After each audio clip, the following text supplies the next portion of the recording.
各位聽眾，你哋好，歡迎嚟到呢個頻道。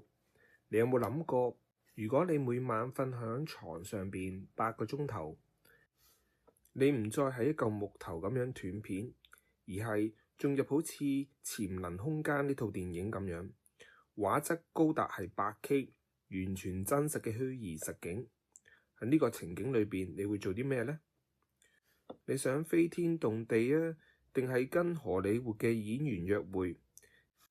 又或者喺夢裏邊享受一個美味嘅午餐或者晚餐？今日我哋繼續講《清醒夢》呢本書裏邊精彩嘅內容。呢本書嘅作者認為，好多人第一次聽到可以夢裏邊隨心所欲嘅時候，第一個念頭咧會諗起啲乜嘢呢？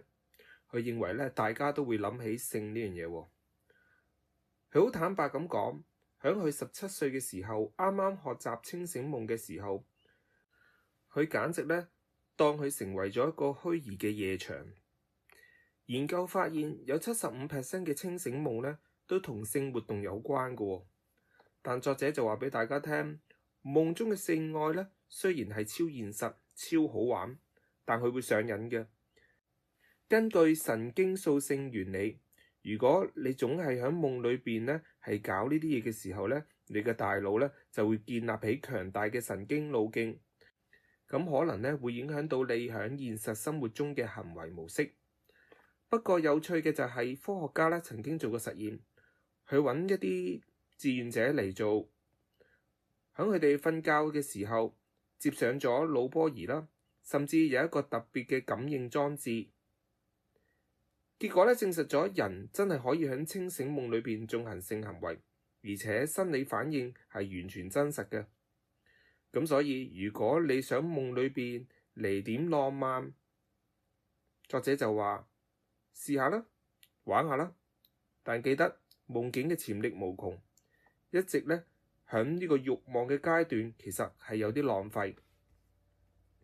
如果你覺得夢中性愛太過低俗，搞啲高端啲㗎啦，咁你有冇諗過喺瞓覺嘅時候進行特訓呢？呢個唔係詐騙嘅廣告，係真嘅。呢一種叫做暗夜嘅健身房。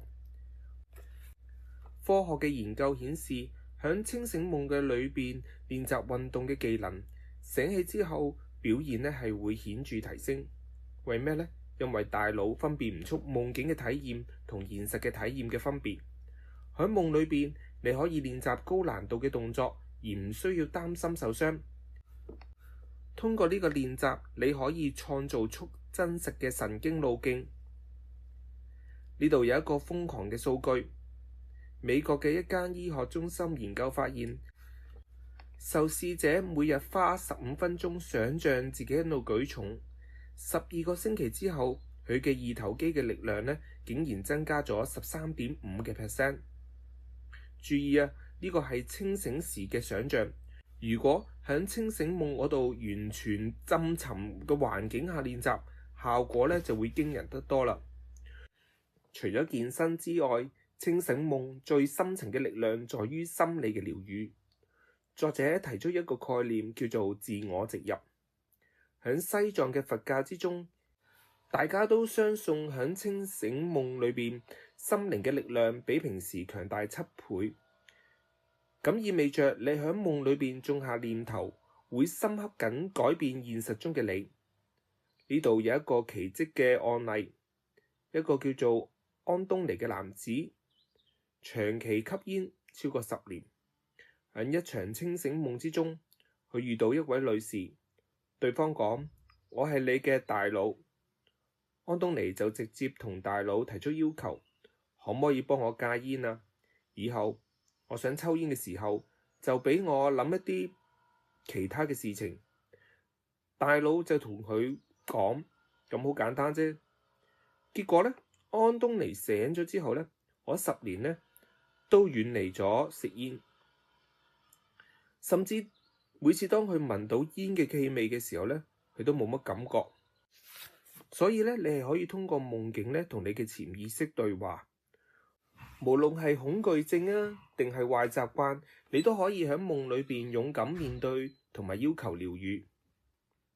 聽到呢度為止，你係咪好想立刻進入夢裏邊？但要點樣做呢？作者咧就講咗一個故事，有一隻住響井底嘅青蛙，佢唔相信世界有比井更大嘅水池，直到有一日佢看到大海，佢嘅腦裏邊就直接爆炸啦。大多數嘅人對夢嘅看法都好似呢隻青蛙咁樣，覺得夢只係雜亂嘅幻象。但如果你願意伸出友誼之手，對潛意識表達感謝，你就會發現夢境其實係跟大海一樣咁廣闊。聽咗咁耐，咁到底應該點樣做呢？作者咧俾咗我哋以下嘅提示喎。首先呢，就係尋找夢境嘅徵兆啦。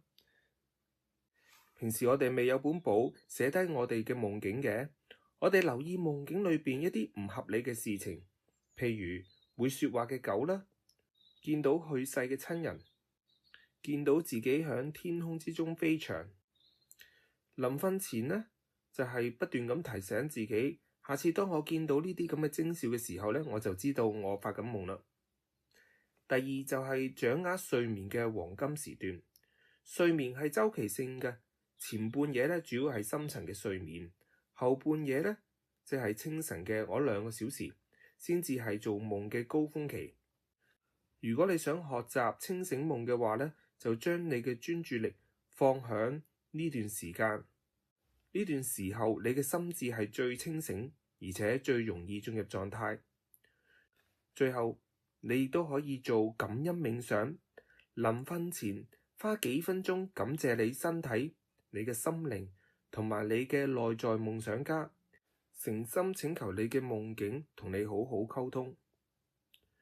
最後，作者告訴我哋一件事：清明夢唔係少數天才嘅專利，佢係人類嘅天賦。事實上，好多細路仔天生就識得發清明夢。我哋唔係喺度學習新技能，而係找回被遺忘嘅記憶。如果你晚上要瞓覺，點解唔讓呢段時間變得更有意義、更有趣呢？